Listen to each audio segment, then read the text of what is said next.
Amity Shlaes is a Bloomberg syndicated columnist, and her book, The Forgotten Man, really became the definitive study of government's response to the Great Depression, and really blew a lot of holes in the mythology built around the Roosevelt approach to fixing the Depression.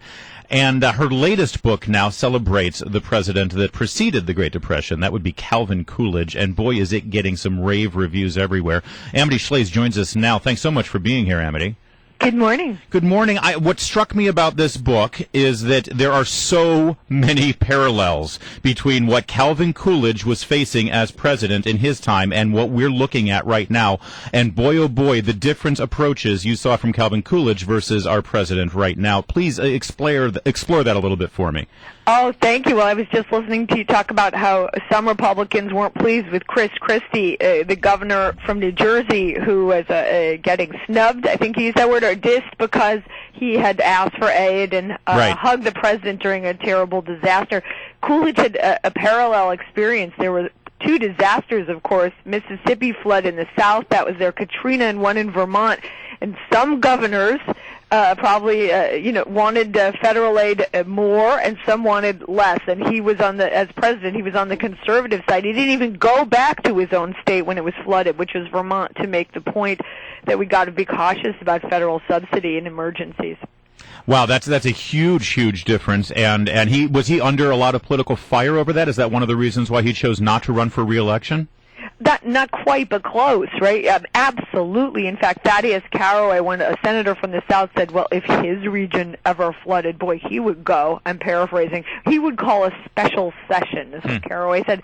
And so Coolidge was really trapped because he was vigorously opposing, sort of like Boehner, an expansion of government involvement in disaster, in infrastructure building and relief. And right in the middle of that, in his state, there was a flood. Well, so what do you do? Yeah, that's a natural disaster, a God-created event. You've got a government-created problem there with debt and budget problems. And again, Calvin Coolidge addressed the budget issue at the federal level differently than we are now. Right. If you want one takeaway from his presidency, which I discovered while studying, it's the following.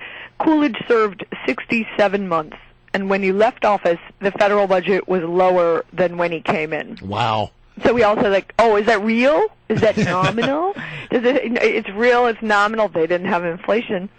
You could put vanilla sprinkles on top, and it would still be true. And then you want to know, how did he do that? He didn't just cut the increase, as we speak of doing today. He actually cut the federal government. Yeah, you talk about how one of the defining moments of Calvin Coolidge came when he was the governor of Massachusetts in 1919, sort of reminiscent of what Reagan did with the air traffic controllers, when the Boston police walked off the job then. Tell us about that. Well, after World War I, the police in Boston wanted to protest certain things. Their pay was too low. This was true. Their station houses had rats who chewed on the leather in their helmets. True. They had served hard in the war and hadn't been sufficiently rewarded, so they went on a very reasonable sounding strike, walked off the job, affiliated not with the Wobblies, the wild communists, but rather with the reasonable AFL of Sam Gompers, who the president here in Washington himself supported. But there was chaos when they walked off. There was danger. People died and were hurt. And the governor and his police commissioner did fire the policemen, who, by the way, were their constituents, because Coolidge was famous for getting the Irish-American vote, and the policemen were Irish-American. And Coolidge said, there's no right to strike against the public safety by anyone, anywhere, any time. And that was kind of a national line in the sand, drawn by a governor of a state, which happened to be in Massachusetts. And even Wilson followed it. So the president followed the governor, and that's what made him sort of a national figure, and ensured that he would be a candidate the following year on the presidential ticket. Sort of propelled him into the public eye. Yeah. But, he's best known as being Silent Cal, a man of understatement. And I'm wondering that in today's world, where, it is so media-driven and social media now is everything, can a politician be understated and be successful? I think so, just the way an athlete can.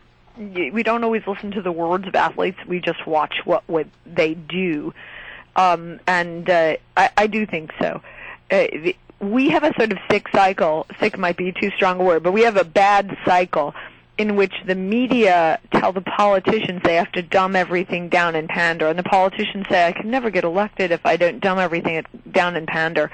And that will be broken, however, eventually, just by the needs of the marketplace. You know, the economy won't recover all the way.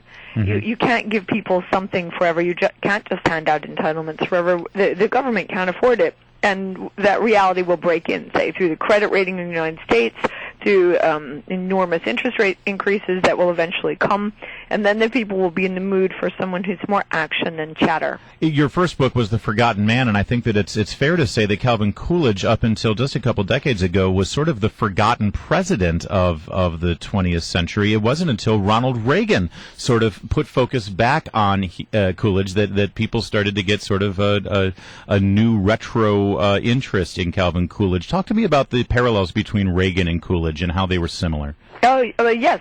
Star Wars-wise, this is the prequel to Forgotten Man. This is Forgotten President Coolidge. The parallels are that the country was in trouble when Coolidge and Harding came to Washington. Remember, Coolidge was first vice president. People wanted a morning in America, just what people wanted when they voted for Reagan. And that Coolidge had some guts, and he like Reagan knew how to say no and be tough. In the case of Reagan, the big war, there were two things Reagan did that we think of.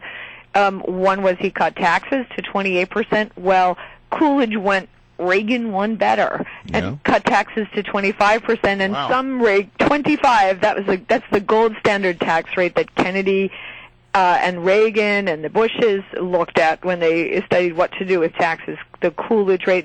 But the second thing Coolidge did was different. There was no war then, no Cold War, and he organized and caused to become a treaty, the Kellogg-Briand Pact, which outlawed war. Coolidge was not a neocon. Yeah. He believed in law and international peace, more like Wilson, though some Coolidge fans don't like to hear it, and he was more like Lincoln in that he lost his son in office. We're almost out of time. Would it be fair to say that he's sort of the first Tea Party president before there was a Tea Party? Well, that is up to the Tea Party, and I'm a little cross at all the reviewers saying about Reagan and Tea Party, because this book is about Coolidge from his point of view. Yeah. So if Tea Party draws inspiration from it, which they well might, I do, that's their choice. But this is not a Republican tract. It's a biography of a president who happened to be a 1920s Republican. Well, Amity Shlaes can talk about Calvin Coolidge all day long. And in fact, stuff. You will have that chance tonight. She's going to be at Politics and Prose at 7 p.m. for a book signing, and I guarantee you she would love to engage in a conversation with you about Silent Cal. Amity Shlaes, thank you so much for joining us today. No